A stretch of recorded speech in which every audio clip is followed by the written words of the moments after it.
Hello, Study Skills class. Today we're going to look at the different parts of the brain and what they do. What I've done for you is I've organized this information a couple of different ways because it's a lot of information. So we're just going to do this as an activity. It will get you a lot of information and a lot of experience, and we'll use this information as we go throughout the Study Skills class. So let's get started. First, we're going to talk about this area of the brain right back here. So eyes would be up front, and this would be the back of your head. This view right here, it's called sagittal view, is a cutaway. So it's like looking right through the middle because there are some areas that you wouldn't see from this view. So here we are right here at the back of the brain. And this is called the cerebellum, and it is important for balance. So over here on number 1, if you would please fill in the word balance and color this area green.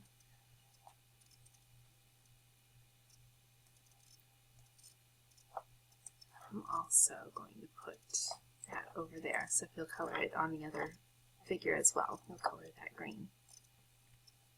As we're going along, if you need to stop and pause so that you have a chance to color, or if you need to rewind to go back and get some more information, that's why we're using a screencast today.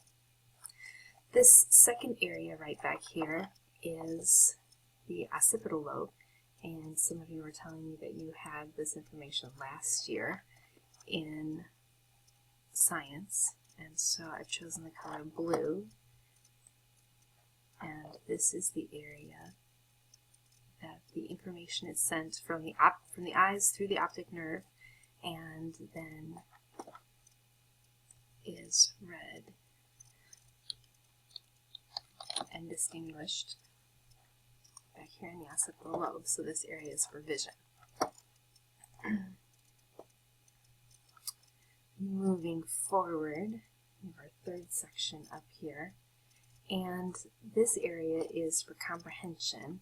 And it's comprehension of both written language and speech. So you notice that that's just kind of a tiny area there. So speech, and as you're just listening to my voice, you're processing it in this area right here. It's called Wernicke's. And as you're reading some of the words along here, it also gets processed in this little area right here. The word you're going to write in the blank over here on number 3 is comprehension. Number 4 is hearing.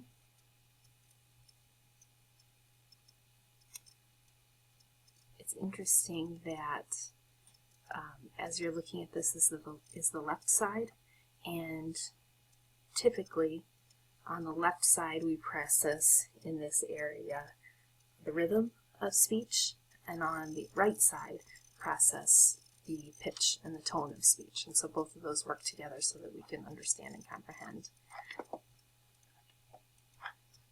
On number 4, type in hearing.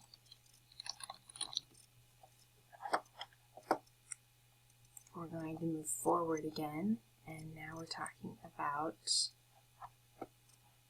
the area of the brain that processes sensory information. So if something is hot, or if something is cold, or if it's the information from the skin and from the muscles, it all gets processed right here in this area. As we're doing this, I'm going to type sensory over here.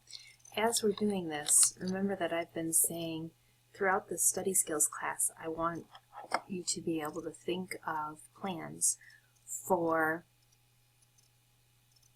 studying, plans for ways to understand and to know and to remember information for longer. And part of that process is learning to use more areas of your brain. So that's why we're doing this today, it's just to give you a little extra information. Area number 6, you're going to color that a darker green, and I chose the color green for what green means go.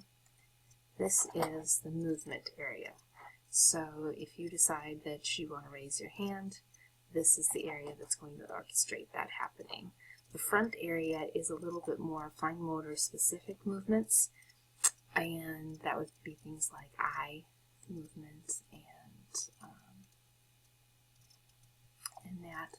And this area back here is more,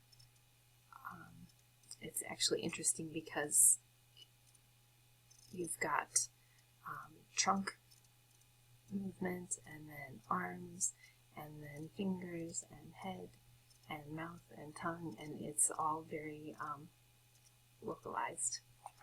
And it's pretty typical for the neurons that cause that movement to be located in very specific places here. So number 6, sorry, is movement. Number 7, we're going to come over here because you're only going to see that in the cutaway view. And if you get your orange color, and you're going to color that right there, color this area orange. This is the area of the brain that processes emotions, reads and processes emotions. And that is a very powerful part of memory and of making things important and memorable. We're over halfway through here. Number 8 is the muscles of speech. And let's see, I think that's this one here. A little pink for that.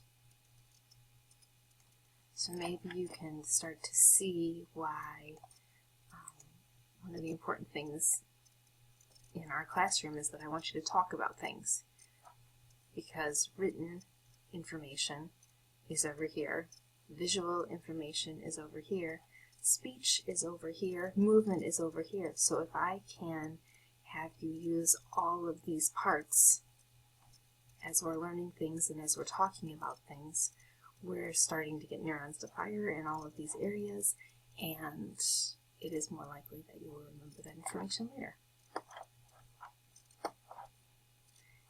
Number 9 is a very, very important part of learning and study skills. Some people would argue one of the most important parts.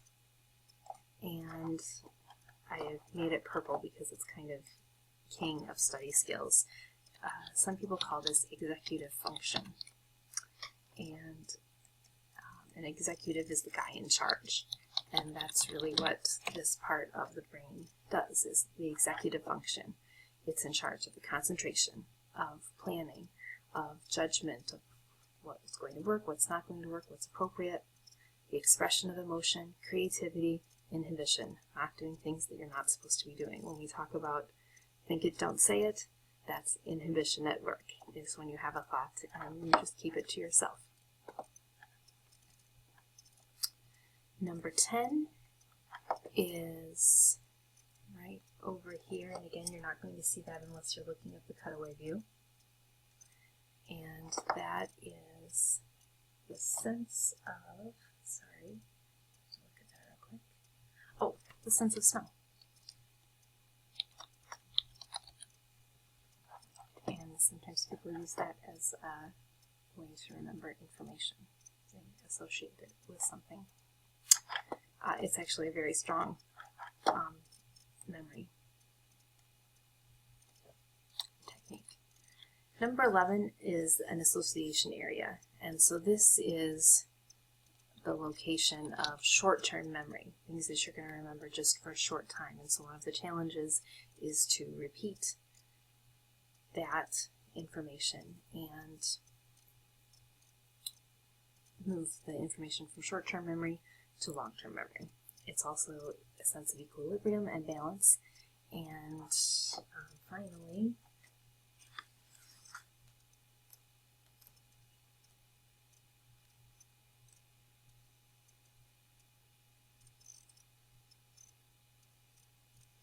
also has a bit to do with emotion.